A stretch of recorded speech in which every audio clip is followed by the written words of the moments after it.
I did a daily podcast challenge for the month of February, and it is one of the hardest and most rewarding things I have ever done.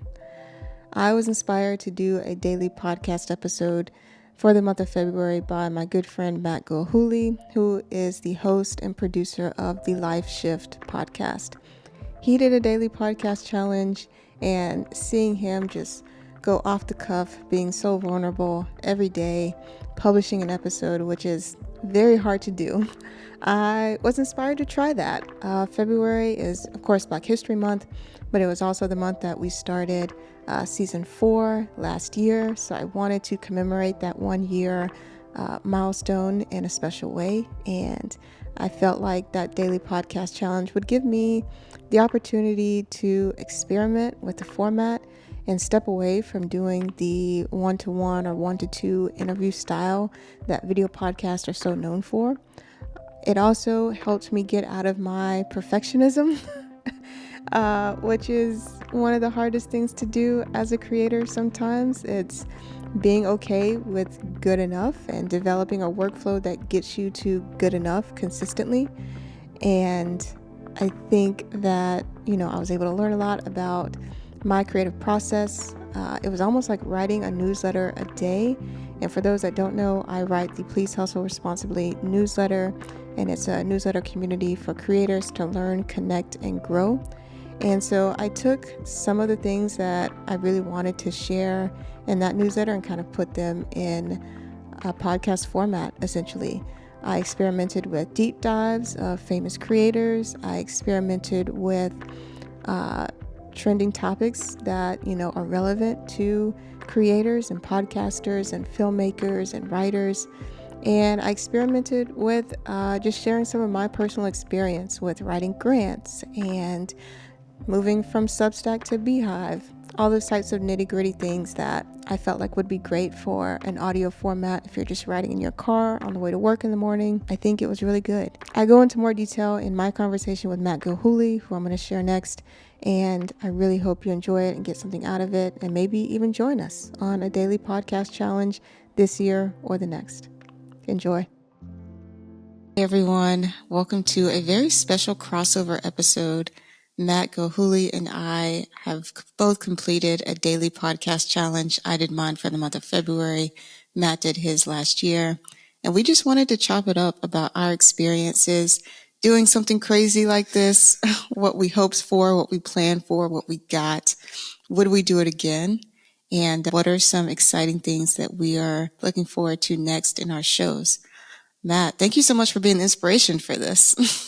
Hey, I can't take all the credit because I saw it from those people that do that National Novel Writing Month, where every month they write, every day in the month of November, they write a certain amount of words so that when they're finished, they have a habit and they have part of their novel complete. So I was like, maybe I will challenge myself. And we both regretted it at some points. We both liked it at some points. And for me, at the end, I really feel like it was something I enjoyed doing if I look back on the whole thing collectively. Yeah. I think looking back on it, I was like, this is great for me as a solo podcaster to try out different formats and different styles of using my voice as a solo creator. But also, if I had a team, this would be so much more feasible. And for you, I don't know, did you do a recording each day, or did you at any point batch any of your episodes? I did batch some of them in preparation for me traveling because I was trying not to record audio in like a random hotel. Did I still end up recording audio in a random hotel? Yes, but I did try to avoid that as much as possible. Yeah, a challenge to myself. The reason I said I challenged myself to not batch anything.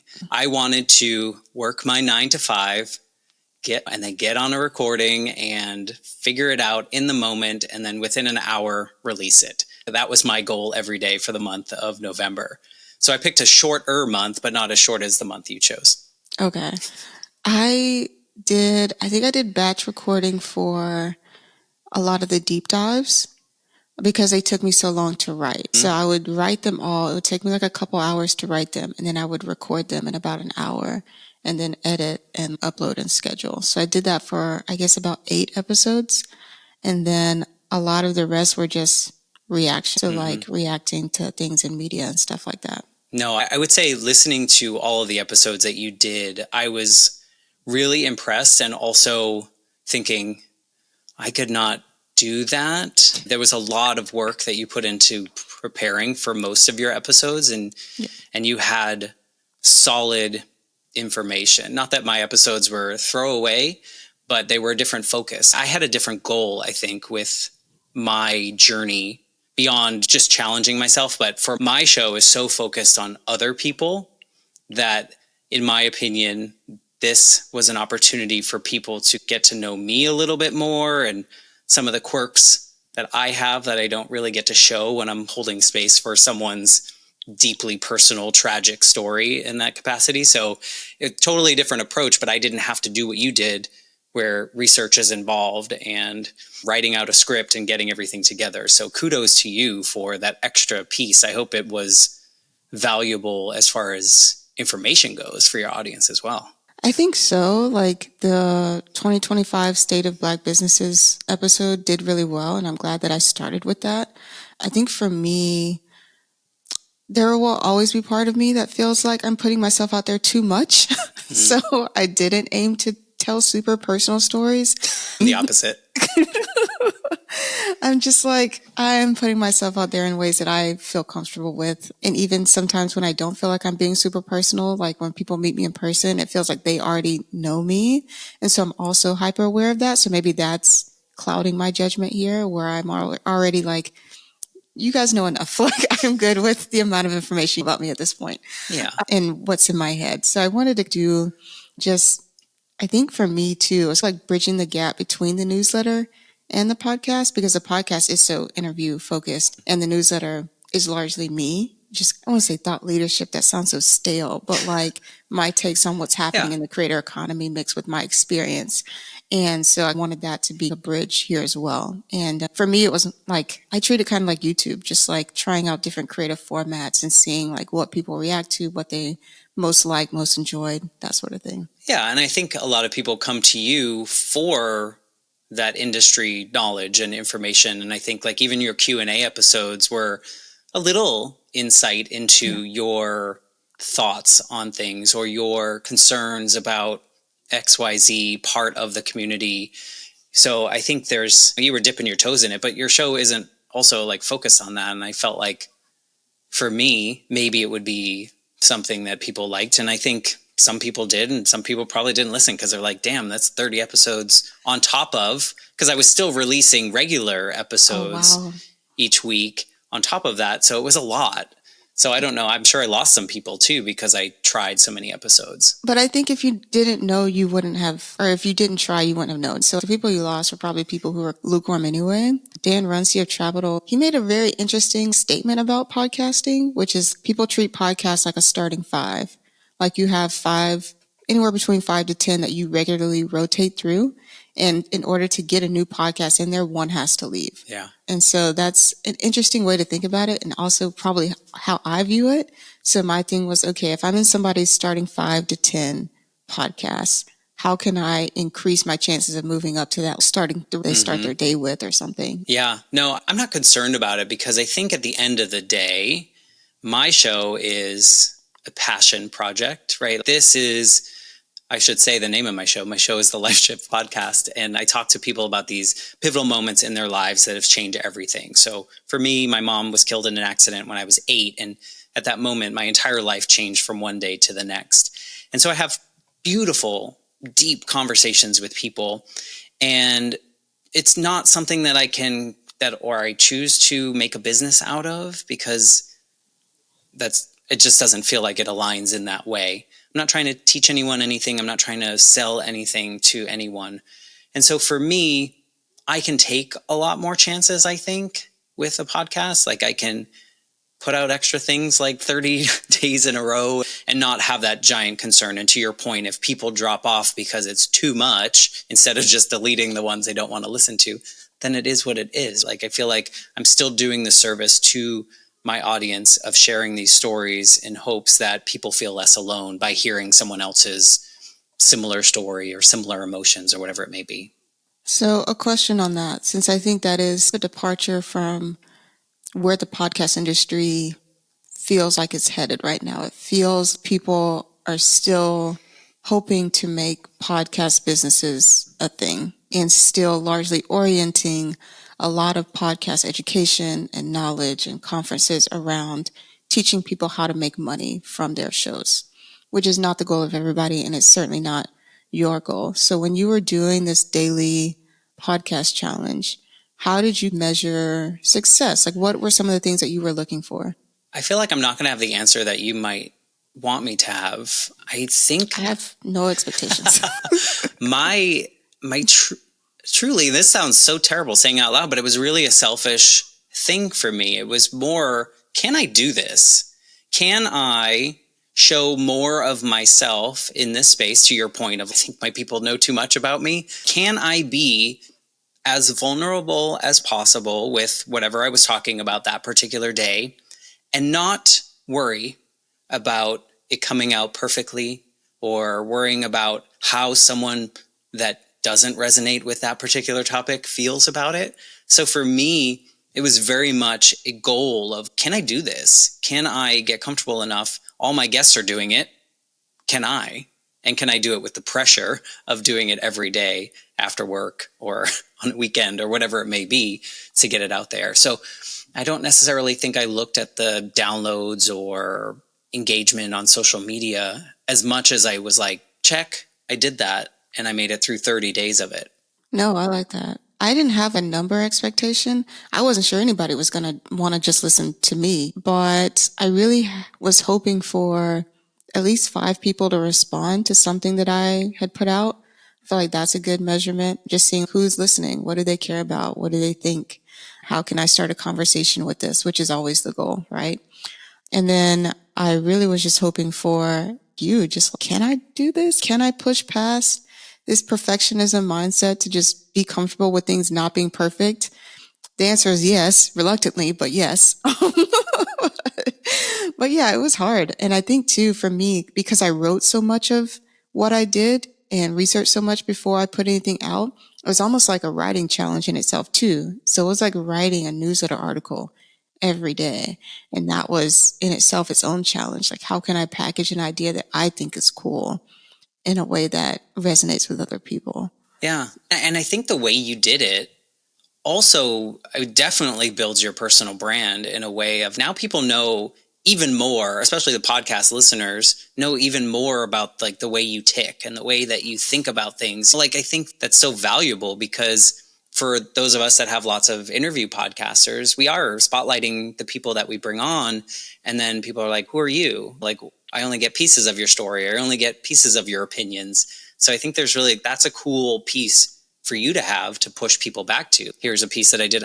I know you have the newsletter, but at the same time, this is bridging the gap, like you mentioned. So in today's newsletter, I actually tried something different for the first time, which is I used one of the episodes from the podcast challenge as audio. And I said, hey, listen to me read this for you, or you can read it yourself. And I just edited it for clarity and put in all the hyperlinks and photos and stuff. Great response. Was not going to lie. I was not sure how people were going to respond to that, but pretty solid response so far. So that's good. Did you see, you said you wanted 5 people to like engage in some capacity. Did you see that frequently with your daily episodes? Not every day. I would say probably on average it was 2 to 3 people responding, but over multiple episodes, I'm pretty happy with that. And even had people sharing without me prompting them to share, which is also like a really good sign. So I appreciated that. Where were you finding that engagement? Was it through your newsletter or? Mostly LinkedIn, because I think people have caught on to the fact that's the only social platform. And how did you, I don't remember how you advertise each episode, each daily.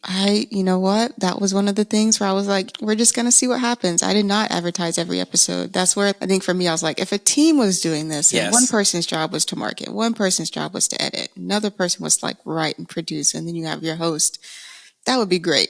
But for me, I was like, you know what? As long as the episode is out there, we're going to go with it. And sometimes I would make a post of saying, these are my last 3 episodes that I did. So like a catch-all kind of post. But that's as close as I got to really promoting every episode. Because you were running your own business at the same time. So that's a full-time gig too. Yeah. In terms of podcasting as a whole, I want to talk about like your podcast ecosystem because you have merch, which you're rocking right now. You I have, made it myself. I love it. I love it. You have a Patreon where people can support you there. That face is hilarious. Yeah, you're welcome. And then you also just started a newsletter, which I am drastically happy about. So I would love to hear your thoughts on like how the podcast ecosystem is going. Like, how is that working for you? I will say it's very hard.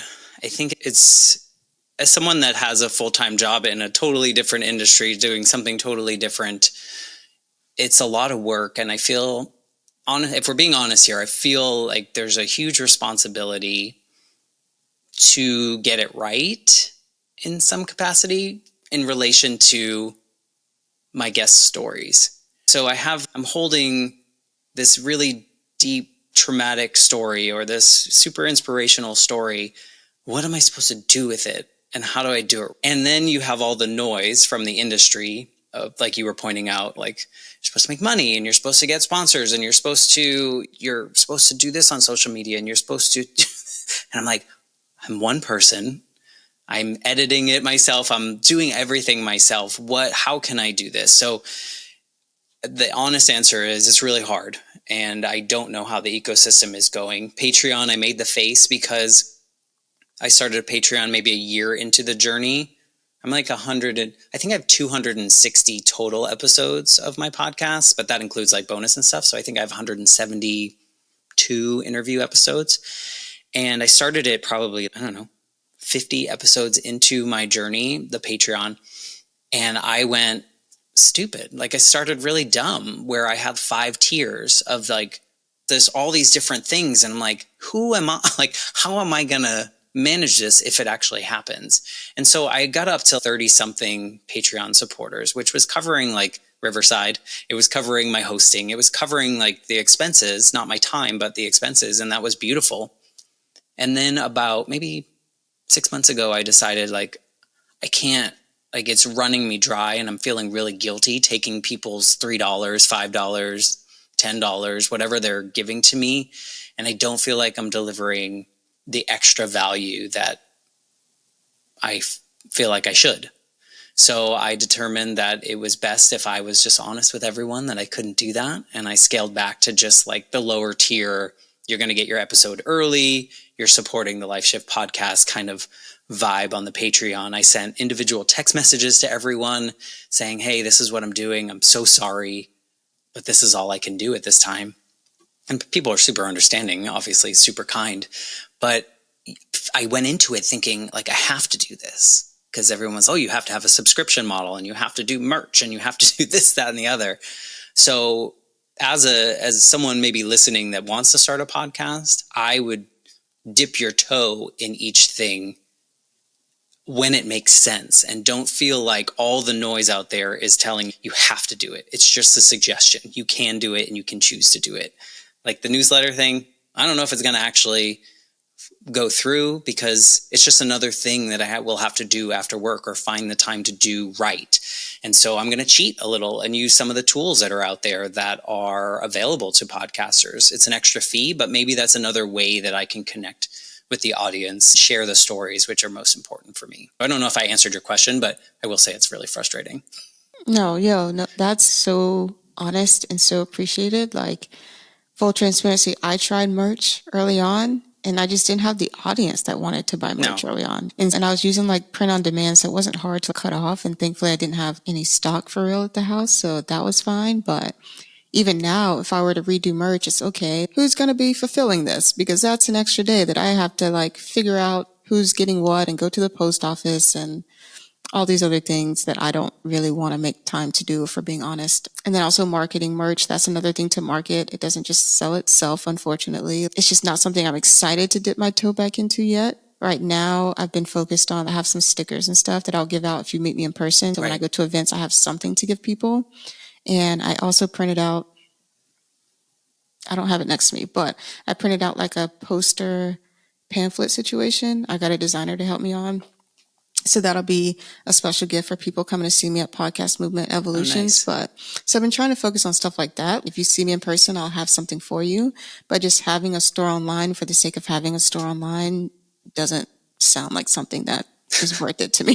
Again, it's something that you have to choose. I have a store online only because I like to make the merch so that I can wear it on all of my episodes. So like every time I record an episode, I'm wearing something that I created for the show. And it's just fun for me. Randomly, people that follow me will buy stuff, but it's not something that's paying any bill that I have. But I enjoy that because I like to do digital art. I like to create on just so if something sparks interest, then I'll create it for myself. And if other people like it, cool. And to your point, they're print on demand. So it's not like I'm outlaying a huge amount of money for anything like that. Yeah, I think you have to choose the things that make the most sense in your world for what you can do. And if it doesn't fit in the bucket, then who cares? Yeah. Even for the paid version of my newsletter, like I didn't start on Patreon. I started on just having a paid option on Substack. Yeah. And I don't have many conversions on that. And it took me, I would say, almost 8 months. I started it in December of 2023. It took me till I think September of 2024 to actually figure out what I wanted to put behind a paywall. That takes time. And you're like, is it worth the money that I'm going to charge? Yeah. Always, always. And so that's like something that I think about now. And it's like I've gotten into a groove of writing it every week and I'm excited about it now. But now it's okay, this is something else for me to market. And I put a couple of calls to actions in my like podcast challenge in February, but I haven't done a whole lot other than that. So that's like a challenge I'm figuring out. And I'm also just like on this wave of until I figure out how to monetize the things that are already out there, like I'm not just going to keep adding things for me to think about like that, just spinning my wheels, honestly. Yeah. I think that's so counterintuitive to what we've been taught, though. I feel like we've just got to get that get rich quick schemes, like those things like just try this now. But I think the success comes from putting in the reps, right? Like I feel like the more you practice that writing behind the paywall, the better that's going to be, the easier it's going to get to market that, right? And you didn't you just like surpass 1,000 subscribers or something like that on your, and that was like you had a nice little ramp going on there. Yeah, it's been going up. I feel like the pool gets bigger, and so now there's more opportunity for you to preview what they can get on the, like give some freebies away, those kind of things to get people interested and see where you go from there. But I respect that. You can't throw the spaghetti at the wall and see what sticks. Yeah. And it also, to me, just feels like when people pivot too quickly from something, it's like you don't believe in it enough to stick with it and like really try to communicate the value of investing or paying for something like that. I blame it on the noise. I do. I blame it on, there are some great people out there that will post really informative things, but then there's a lot of people that are like, here's how you can do this in 10 easy steps. And you're just like, probably not. Like, I feel like there's so much, but if you're new to it, is that all it takes? And then you realize when you go through the process that if you make it past the 7 episodes of a podcast that most people don't, you realize there's a lot of work and there's a lot of things that come with it and you can't do it all. And it's not possible to do it all by yourself, at least. As someone who does want to make money from my podcast, I just recently joined a podcast network, a second show, Melanin MVP. You just started that, right? I did. I just started that in January, and it is a night and day difference from when I started Honey and Hustle. Like, Melanin MVP started as a newsletter first, then it became a podcast, and had a podcast network by the time I released the first episode. So not only do I have the owned audience that I did not have when I first started my first podcast, I have this support system of someone who is going to help me think about monetizing the show. And I already have the 5 years of experience of doing another podcast and knowing what works and how to do it well without spending a whole lot of money and how to market a show. And so it's completely different. I've been like published and stuff now. It's like where was this when I first started? Nobody tells you all these intangible things that you could be doing when you first start, because so many people are just worried about, what do I say? How do I edit it? How do I get it out on time? But don't you think you needed those 5 years of, maybe not 5 years, but you needed the practice and doing things wrong on your own to realize the things you needed to create that successful second one, and know the value of a network and know the value of all these things that you do? I feel part of the journey is not just jumping into this massive success, but rather trudging through the mud to figure out, like, how can I even do this? Yeah, no, seriously though. And I feel like I'm surprised by it every time, but I don't know why I am. Like every time I start a new storytelling venture, I'm like, wow, this is wildly more successful than the first. And it's, yeah, because you have all the experiences from the first time to put into the second one. But it feels new and it feels exciting. But congratulations on the new launch. I couldn't imagine doing another one. You have multiple newsletters, multiple podcasts. And I think what you do with your business, I think there's so much opportunity to make money through what you do, and just finding the way that feels the best for you to make it happen. You would think that after 5 years, I wouldn't be asking myself, how do I want to make money? But I am, like, so often. Do I want to make merch? Sure. Do I need to make merch to be happy? Not really. But I think that's the difference. You're being driven from your heart, Yeah, more so than like, how do I make the most money in the shortest amount of time with the best scheme that I can put together? Like, you want the longevity, you want the something that's fulfilling. Same reason as doing your 28 episodes in a row of not divulging too much. You were very intentional about what you're doing. So there's a lot to be said for that. There's a lot of flash in the pan things out there that you could do, but that's not going to bring you any joy. Maybe the money, maybe the paycheck, but can money buy happiness? Maybe. depends how much we're talking here. Yeah, no, I don't know. I love seeing what you're doing, and it's really inspiring and also frustrating to me. If we're being honest, Explain. it's frustrating to me because I still have that voice on my shoulder saying, you should be getting sponsors. You should be putting out a newsletter every week. You should be doing all these things. And then you see someone like yourself doing all that times two. And it's frustrating because I'm like, I can't. I don't know how I can. So it's not anything against you. It's just like, it should be.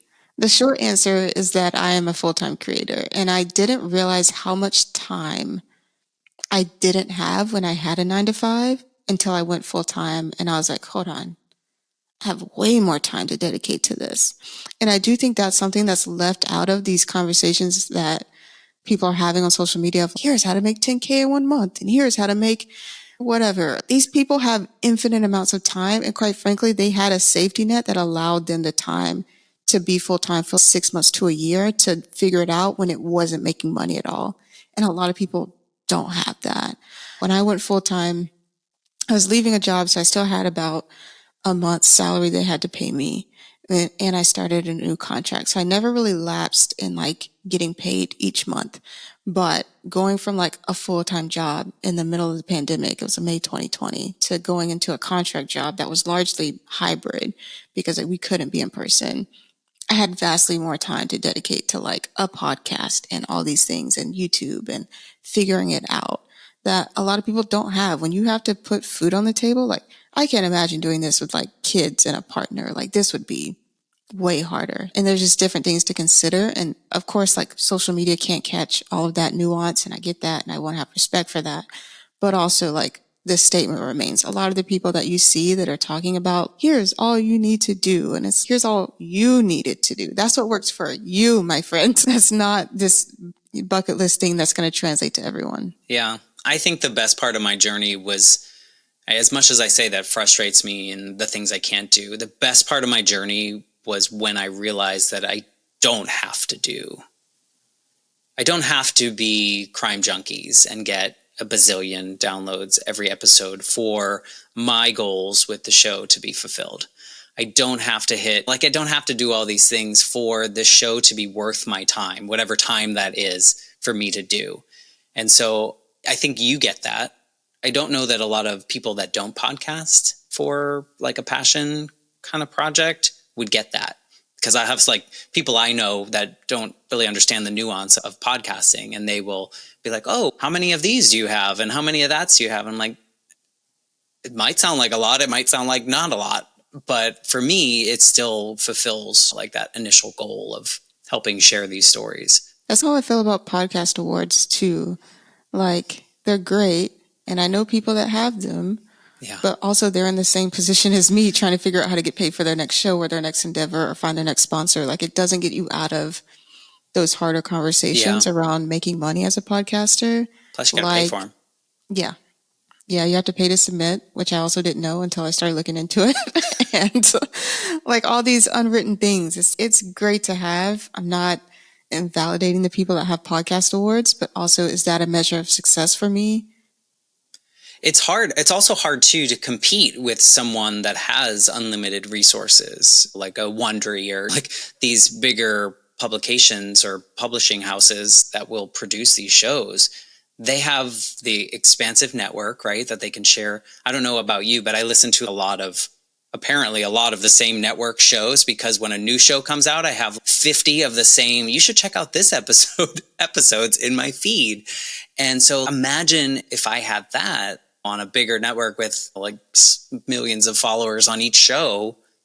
You have that opportunity, and the awards are easier to get because you have all of that. So I know but there is clout that comes with having an award. For somebody, I don't know if it really translates to advertisers. I think it may translate more to listenership from what I've heard. When a listener's, oh, this is a Webby award-winning show. Yeah, I'm going to check it out. It gives it that little credibility. But for a brand partner, I do think largely they still look at numbers.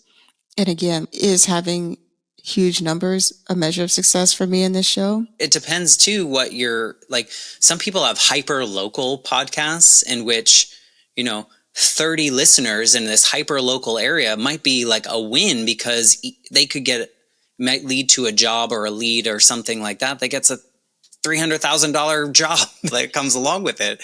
And so that's a successful podcast because it did what it meant to do. Yeah. And then you could have a show that has a bazillion listeners and doesn't do, like, nobody does anything with besides listen to. So how do we measure that? But I guess we're conditioned to measure by downloads. I measure by the award that I won from Riverside, which is this. Yeah, valuable unit of measurement, I think. Exactly. Yeah, I was named, like, my show was named by this independent writer from Earworthy. There's a group of people, Earworthy Publications, and they focus on indie podcasters, and they only want to talk about really like indie shows. They will blast some more popular shows as well, but they do this annual podcast of the year list, and they name my show in 2023, or was it one of those years, that like the top independent podcast. And like me.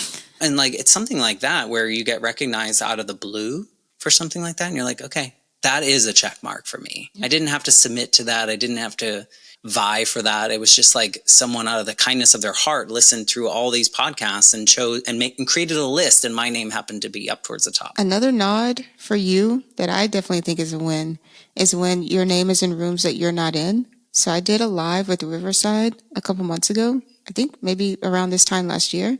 And myself and another guest on the show were like, Matt Gilhooly is a really great interview-based host. You guys should check him out. And that's all you need to know. Everybody loves you. It's unreal, right? And to your point, that's like something you can't measure, you can't imagine for yourself, and you don't know what it feels like until it happens. And then you're like, oh, this is working. Okay? Like, this is worth my time.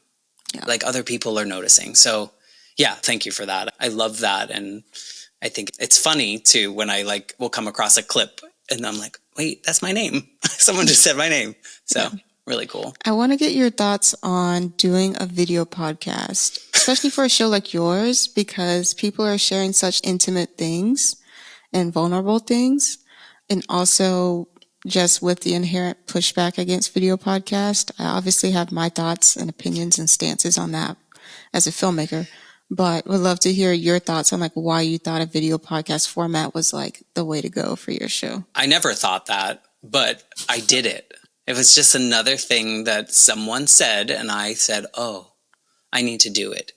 But I don't focus on it. So I don't like when I'm editing my episodes, I always think audio first. I always think what that more intimate experience for me is, because someone's in my headphone that I'm listening to as I'm going through life, whatever I'm doing when I'm listening to podcasts. That's how I was introduced to podcasts. I don't really watch a lot of YouTube videos myself, but I do offer the video as well.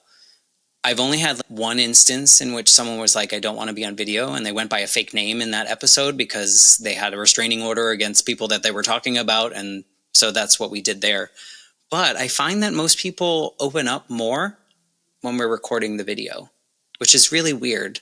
And if you think about it, right? Like, I feel like you might be more open if nobody could see you being open, but people tend to really dump all of their internal feelings in a good way in a conversation and open up as if we're old friends. And so I think there's value in seeing how two people can interact in this new digital world that we're in, a hyper digital world in which most things happen remotely, that you can still create those connections. And I create the videos so that people can see how to have a conversation, like how to listen to somebody.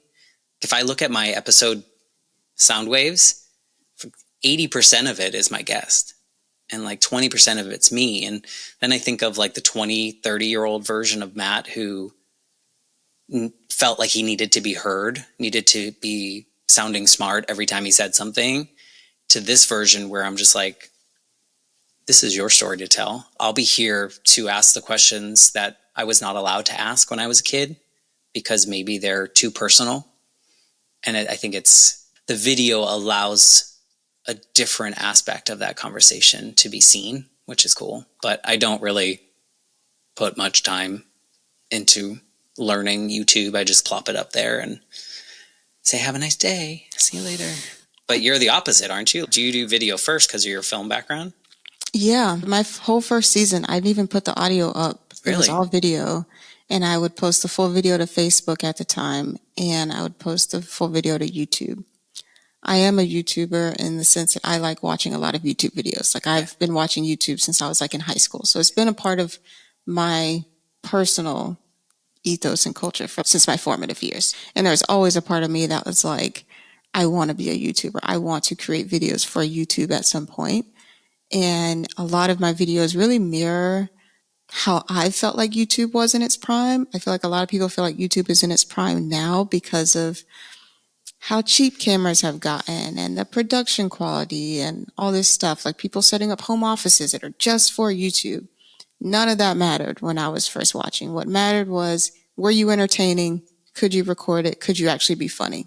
That was it. Yeah. And that's what I optimize for in my solo videos, especially, is like playing around, having fun, showing my personality, but also being somewhat educational, and not really caring about making these larger than life transitions and motion. Like, none of that matters. Either the video is good or it's not. And if Right. you need motion graphics to make it better, it doesn't matter. It's not good in the first place. So that's my approach to YouTube. And my YouTube video views have always outpaced my audio. And at first I was like, maybe it's because I put this first season out on audio like after it was already recorded. So I didn't have that real time like marketing engagement. But now I would say, even with this past month of me doing solo like audio videos, like, I still don't think I'm anywhere near in the realm of what I've done on YouTube. Like, I think I'm in like the 6 or 7,000s in audio, but I'm in like the 10,000s in video views. So it's just like a night and day. Yeah. Outpacing. And I haven't actually put out long form video for the podcast since about halfway through this last season. Oh, wow. So if I had been doing video, putting out video episodes and putting out video episodes of my solo ones, it would not even be close. And that's a challenge too for me, because I'm like, I don't really know the SEO process for YouTube, for like discoverability. And I feel like that's a big part of the game as well, to do it right so that you can play properly in the algorithm, right? I feel like I'm just cheating myself there too. But again, time. Yeah, time is a big thing. And I do think that YouTube packaging is like its whole other thing. Like, I've definitely paid for help on YouTube. Yeah. Whether or not it was worth the amount that I paid, another question. But we've all done that.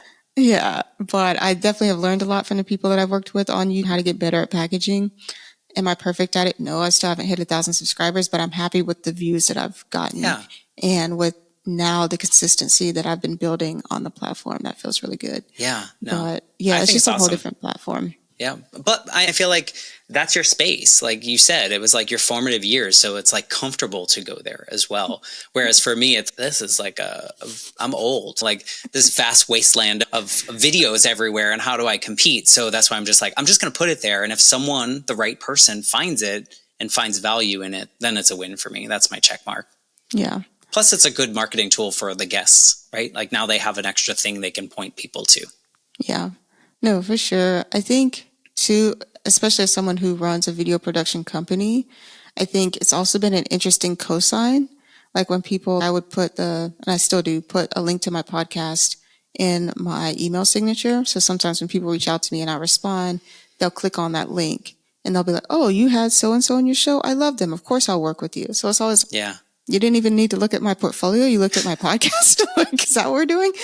So that was an interesting find and side benefit to having a video podcast because it was like I had worked with them on a video project before. So it was like Right. this automatic, it was for better or for worse part of my portfolio, which was cool. Yeah. What's your favorite part about podcasting? And then I want to know what your least favorite part is. You can Let's start with Let's start with the least favorite. My least favorite has actually been audio because I feel like that's a weakness, especially when I first started, was a weakness of mine. I didn't understand audio and how to record for two people and not just one person. So that was a big deal. And I actually took down all season 1 episodes because the audio was so terrible. I was like, this isn't what I want somebody to start with on the show. We're just going to unpublish these and act like they didn't happen. So a lot of times people start with the trailer and then they go straight into season 2, which has drastically better audio and gets better from there each season. And even now, like even just getting a podcast mic for my virtual recordings, that took ages. And like learning how to use it properly to get the best sound out of it, ages. And I'm ashamed to say that, but it is the truth. And I do think that's something that people don't think about when they do a podcast. They think they can just turn on their cell phone. a lot of people do. Yeah. And it's just, hey, this doesn't sound good. And that's the whole point. It needs to sound good. So it's taken 5 years for me to get better at audio, roughly 5 years.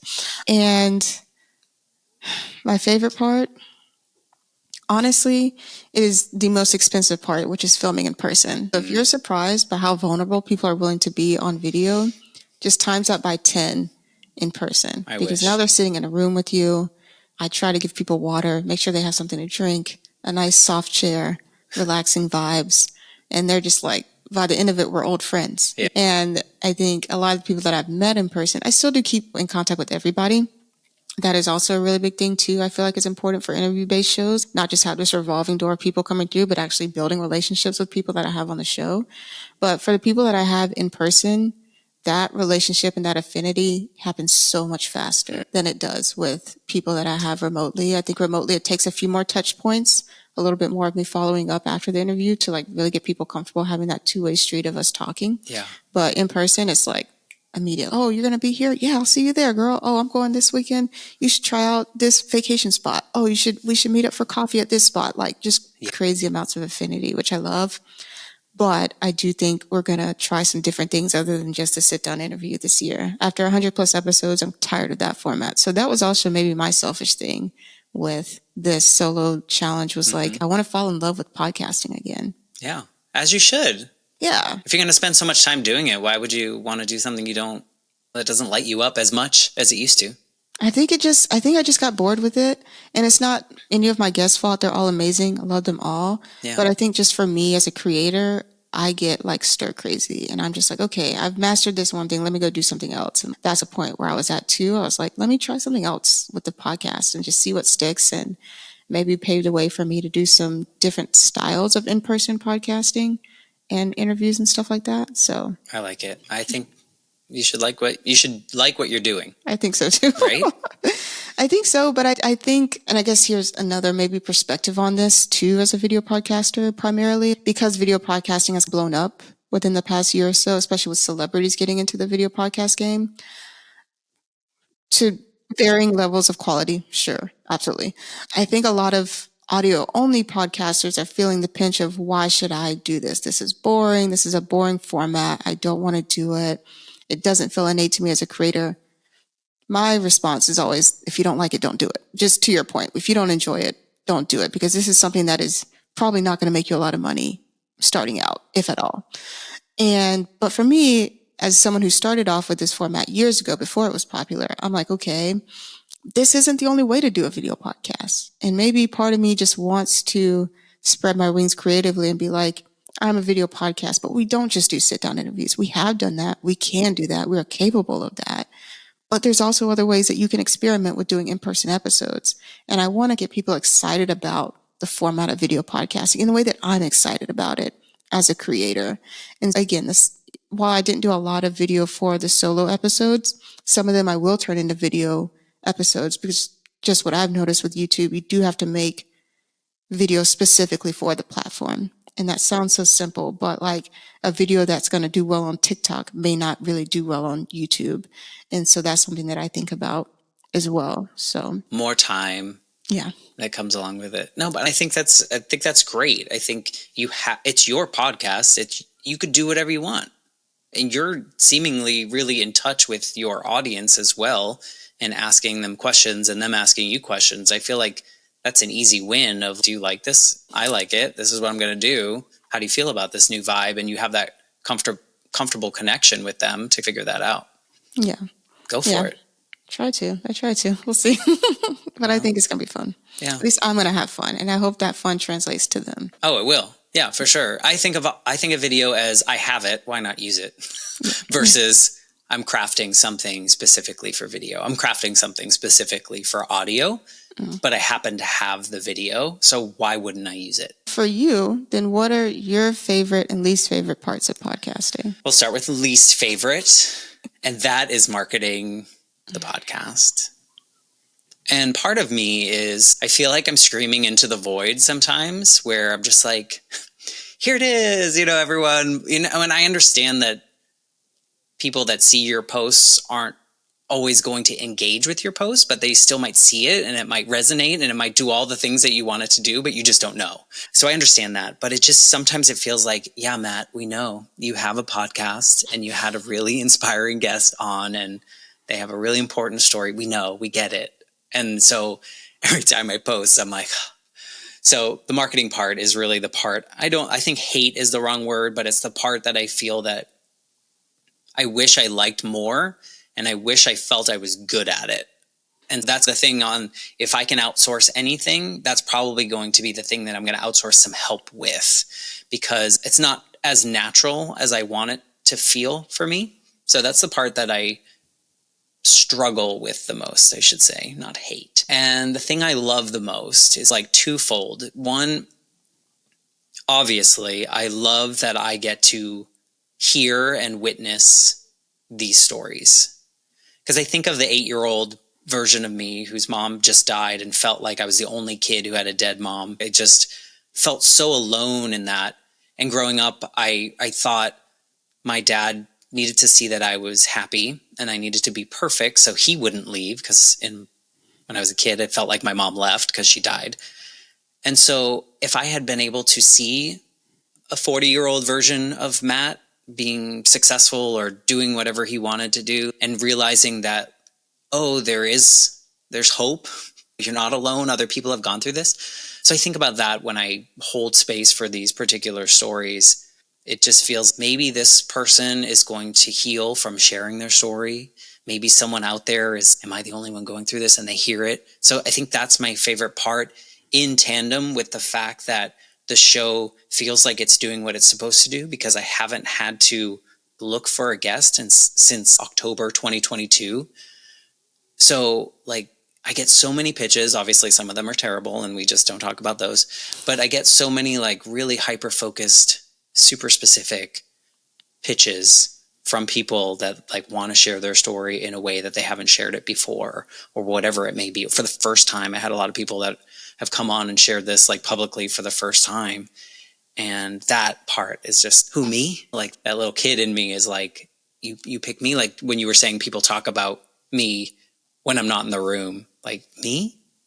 So there's that part I think lights me up the most, is that people are willing to talk to me, the stranger, about their personal stories. Allow me to ask the questions that maybe we're not supposed to ask. I think I said that before. I don't know. I think so many of us grew up like our parents told us, you don't say that stuff out loud, or you don't ask that type of question. And now feeling comfortable enough to do that, I think probably lights me up the most, even if the story is like super traumatic and terrible. But it's a human story, right? And not everything is sunshine and rainbows. So sometimes we have to talk about the hard stuff. And I think that's where we connect with each other the most, is in those harder moments. No, I love that. And I think again, what makes your show so special and why people are so willing to talk about it when you're not in the room. Because sometimes when you're even listening to these type of shows and stories, you're like, ooh, I need to make space as the listener right now. And it may take you a little minute to process what you heard and think about what that story means to you. But then to go back really as a podcaster and just appreciate your ability as a host to bring that out of someone that you likely have never met in person, may never meet in person, is also a very skilled thing to do. And again, I think with the rise of celebrity podcasting and their shows being primarily interview focused shows, we are seeing that interviewing is a skill. And I think people are appreciating this skill and the vulnerability and the intentionality that you bring to the space. I'll tell you my secret: listening. That's it. Listen as a genuinely curious human being that cares about someone else's story, right? I think you don't need to know much more than that. Secret: I don't research my guests because I don't want to know. Interesting. Because if I know, being a type A person as I am, if I know, I'm going to take that conversation exactly down the path that I've planned out in my head. But if I don't have all that background and it's uncovered alive in front of me and someone's going to shock me with whatever they're going to say next, it allows me the freedom to release any preconceived questions that I might come in with and run down that path. Because they might come on want to talk about something else, but they said something that like pointed us way in another direction. And that is where that conversation, in my opinion, was supposed to go. And so I think I don't have a lot of technical interviewing skills, but I've taught myself now with this podcast, thankfully, to listen and be curious and ask the questions. And I always tell people, I'm like, I don't do a lot of research because the questions are coming from my own curiosity. And I tell them, I'm like, but if I say something that is wildly inappropriate or something that you just don't want to answer, please feel free to tell me no. No, Matt, that's crazy. Why would you ask me that question? So far, nobody's done that, so that's good. But at the same time, it gives everyone the freedom to have the conversation go where it's supposed to go. So I just gave away all my secrets, but they're very easy. Everyone can do it. I think not everyone can do that. Let me just be clear. No. And I say that as someone who is maybe a little more the opposite, where I do put a lot of time into researching my guest. I saw your face when I said that. My face was like, what? This is unheard of. No research. But I think too, like the reason why I say not everybody can do that is because, and I'll say this about me when I first started interviewing people, when I didn't maybe put as much time into research or anything like that, there would be times where I'm like, oh, they said something that was really good. I want to go down that path. But then I'm going to forget the question that I had originally. And sometimes like I've just had to learn, sometimes you just got to leave it and be okay with leaving it and be okay with the direction that the conversation naturally flows. And even in research, like I'll have certain things that I want to talk about. And part of that too came from, again, making videos for YouTube. Like you have to have a value proposition in a video. And what is the curiosity loop that I have as an interviewer that I want to close with this interview? And so that's where some of the research comes in. But also, again, like as long as I meet whatever my curiosity gap is, we can talk about whatever. I literally had somebody on the show and we were talking about how old Black women love watching old Westerns. Like, really? What does that have to do with business? Absolutely nothing. But we were interested. So we talked about it. I didn't know this was a thing. Andy Griffith, did you just say Andy Griffith was a Western? Griffith, yeah. It was Mayberry, but that's a different story. We could go down that avenue at another point. But no, I accept that. But also I love that you just said that you've given yourself the permission to forget the questions. That's something that I talked to Kendall at Riverside about. It was like which we had a conversation about, like, how do you get people to open up and like, how do you listen and all these things. And I was like, the first thing I had to do was allow myself to forget so that I can continue listening, because your guests might keep talking. And instead of listening to what else is happening, you're stuck on this, oh, that's a good idea, I'm going to ask them that. And you're not even listening to the rest of the story. So you just have to give yourself permission. So I love that you do that. But close your loops. Those are important. Another interview technique that I think you do really well is active listening. I know you say, oh, I just listen, I just ask questions. But I do think you give a lot of like physical responses, which is why the video probably does better than what you expect. But when I see your short clips, whenever you do post them, I know it's a whole thing, but whenever you do post your short clips, I'm like, yo, it always starts off with you being like, I am attentive, I am here, like I am focused on whatever you are saying. And I think that is something that, again, like even in regular conversation, people struggle with. They'll ask you something and then they'll be like, oh, okay, I'm going to order a drink now. Or I'm going to look at this plant. Or, oh, I'm going to stare at this girl's hair or something. We just get so distracted so easily that it's easy for people to feel like they're not being listened to, even in everyday conversation. So when you're like on an interview like this, even a remote interview, when people feel like, oh, they're tuned in. Oh, they're actually listening. Oh, they're giving me like feedback. Oh, they're not just nodding, but they're like actually reacting to what I'm saying. That is a level of nuance that especially indie podcasters may not really pick up on sometimes. Do you ever black out when you're doing interviews? I don't think that I've ever done that. So let me explain. I have this, it's not all the time, but every once in a while, maybe more often than that, I will be doing an interview and I'll have this beautiful conversation and it will end. And then I'll go to edit it and I'll be like, I don't remember saying that. Like, I don't remember like, it's like a brand new experience when I go in to edit it. And so like part of it is, oh, Matt, you were doing your job. You were there, but like I was totally like there and nowhere else. And then to the point that I don't even remember it. So it's really fascinating to me. So maybe I'm just the only one that does that. Oh, no, the only time that I'll forget what I've said is if it's been a long time since I recorded between the edit. Then I'm like, okay, what did we talk about? What was said? This will be like 2 hours later as I'm editing the episode and I'll be listening and I'm like, I don't remember saying that 2 hours ago in the conversation. It's never happened. Like to me, it's a good thing, I guess, because I'm fully, like, to your point, I'm fully there for them. The old version of Matt, when I was really trying to climb the corporate ladder, was always just waiting for the next silence. It wasn't waiting to engage, right? It was just like, where's the next silence so that I can say the smartest thing in the room?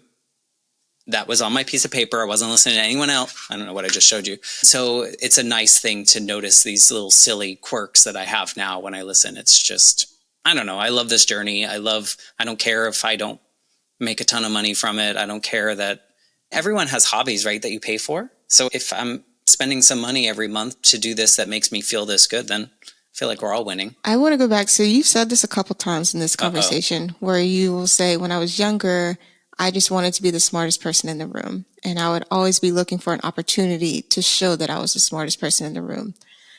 And that equated to not maybe being as good of a listener as you are now. I think I equate to that on some level. Like, I started my podcast when I was 26, so relatively young. And I'm 31 now, so 5 years later, I'm a much, hopefully, more mature person and more experienced person, and have definitely learned that I am not the smartest person in the room. But I do think that I started this show because I knew I was. I knew I was fresh off of being full-time. Like, I just started going full-time when I started this show. And I was like, there's people who have been doing this for years. So maybe this show was my opportunity to really intentionally be in a space where I knew I wasn't the smartest person in the conversation. And it forced me, in a good way, I was really receptive to that natural progression of me just listening and taking that listener role.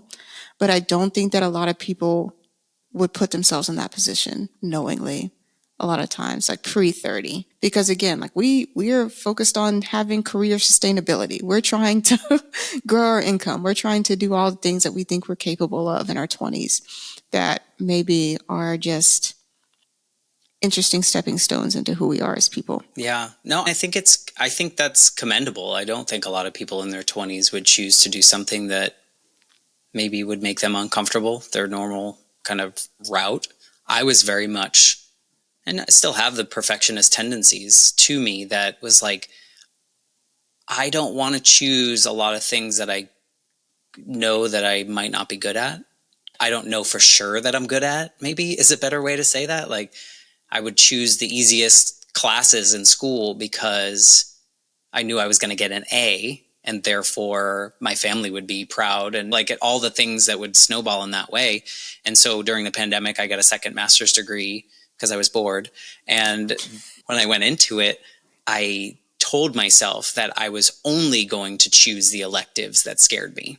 So in your way of doing your podcast, that was me in my 40s of choosing hard things, like the class that I'm like, I don't know what that means, so I'm going to take that class. Like this podcast, the Life Shift, came from a class in that program, and I chose the podcasting class because I was like, that's scary. I don't know how to do that. What should I do? Who's going to listen to like all the thoughts that come in your head?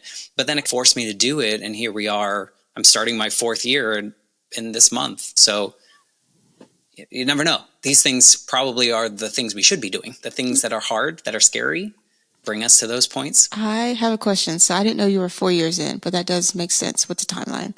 How do you feel about going to podcast industry events? Is that something that you've done in the past? Is it something that you want to do, care to do? I want to do. I'm scared to do because I feel like I'm going to have to defend the way that I do me and my podcast, right? Like, to the whole point of the industry telling us what we should be doing, or we should be doing this, we should be doing that. Why are you doing this? Why are you doing it that way? You should be cutting this out, like whatever it may be.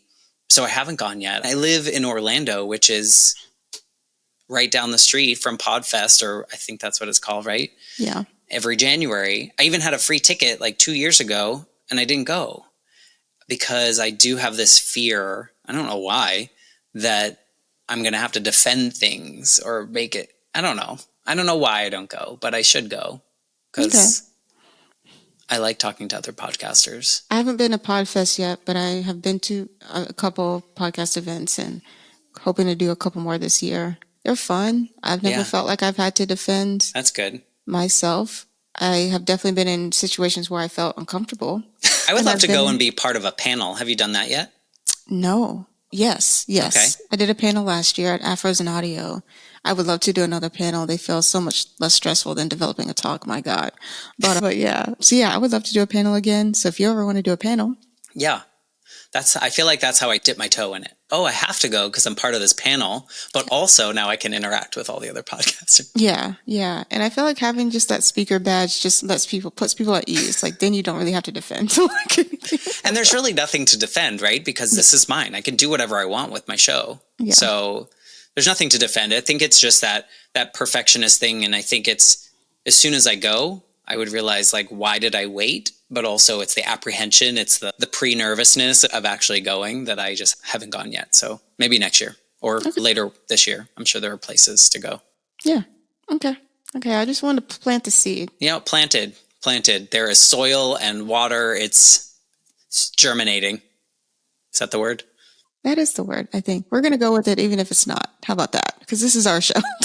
Exactly. No, I think I love that we've been able to have this conversation so openly about the way that we do, because our shows couldn't be more different, right? Like, I feel like our approaches are different. Our feelings about why we make the choices we make are different. You do a lot of research. You do a lot of script writing. I do none of that. I don't like to know much more than a form, but yet there's so much that I can relate to about the way you feel about your projects and the things that you do. And so it's like one of these things where like our worlds are so different, but so similar. And I think that's what I find in a lot of the conversations I have with my guests too. It's like, I didn't go through what they went through, but I can feel all the same things that they're talking about right there. I love that we could have this wildly different conversation, but still understand exactly how the other one's feeling. Oh yeah, definitely 1,000%. What was your favorite emotion through the 28 days of What was the most impactful emotion, I guess I should say, in that 28 days of doing this little challenge that kind of brought us to this conversation? There was a moment, it was Valentine's Day. I was in a hotel room in Asheville, North Carolina. I was there for a board meeting for a nonprofit that I'm on the board of. And I just remember like being just absolutely dog tired. If you've ever been on a nonprofit board retreat, there's so much information shoved to such a small amount of time that it's like drinking from a fire hose. And I remember just this one thing that I do at the end of each day is like my own little self-care, no matter how busy I get, is I'll watch like an episode of a TV show just to have 30 minutes, 40 minutes to myself. And while I'm watching the TV show, I took a little minute to check like the stats on whatever my podcast was for that month. And I just remember being elated in this private moment in the middle of the night by myself that my show had done the most downloads we'd done in a month, only halfway through the month of February. And I'm like, nobody else is going to care about this. Literally nobody in the world is up at this time of night checking my podcast stats but me. And it's not something that's like forward facing, like YouTube views on a video. So only people would know if I told them. But I care so much that like people are tuning in to this extent and like really reacting to what I'm doing. And that was my Valentine's Day moment, which sounds so like cheesy and whatever, but I was really happy with myself. It just feels like you're on the right path when something like that happens, because you could look at that stat on a different day and feel different. Like it's all of the confluence of things happening to bring you there. I think mine was at the end. And it wasn't because it was the end, but it was because it was the end. It felt like I achieved this thing that initially 30 days earlier felt so insurmountable and scary. And by the end, I had a process in place. It felt very organic. I didn't come in with scripts or anything like that. Some days I actually just was like, I would randomize my list of ideas and pick it on whatever felt the most. How vulnerable do you want to be that day, Matt? And so at the end, which is actually how I won this gift card from Riverside, but I put together like this video of all the openings of so it's day one, it's day two. It's like, I told everyone what day it was and I put it together and I was like, damn, Matt, you did that. You did all 30 days in the way that you said you were going to do. And so it was like this, like a nice accomplishment thing, to the point where I was like, I could do that again. Would you do it again? Oof. I don't know. If I'm being honest, I have no idea. What if you do it every February? Are you challenging me, Matt? I'm not challenging you. I'm suggesting it. You're suggesting it?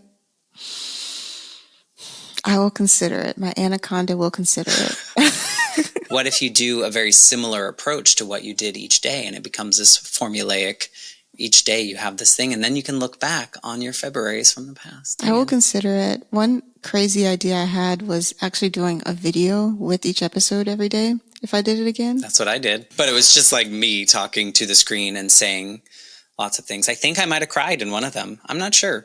So it's out there, and I think this is how we show up as humans, and this is how we do our thing. So if you do it, I'll do it, but maybe not in February. I'll choose a longer month. Okay. The gauntlet has been thrown down. So next February, catch me doing a daily podcast again. We will memorialize this particular clip and get it out there.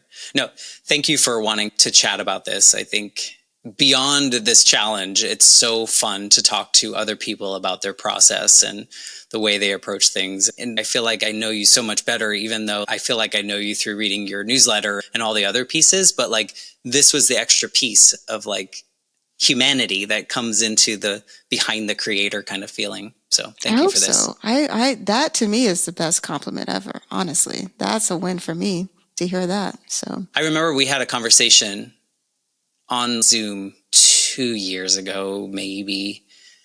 And you were like, Matt, just do it. Whatever we were talking about. I don't know if I did it. I don't know what it was, but it was me being like, I don't know if I can do that. And you're like, just do it. What are you waiting for? So thank you for that. It stuck with me. And so I think I'm an encourager. I encourage people to do crazy stuff. You encouraged me to do crazy stuff, so it paid off. Exactly. I hope your listeners and my listeners enjoyed this little conversation that doesn't really fit either bucket of what we do, but I think it's a beautiful opportunity to get to know each other and our audiences to get to know you and maybe me a little bit more. We will see you when our next episode comes out.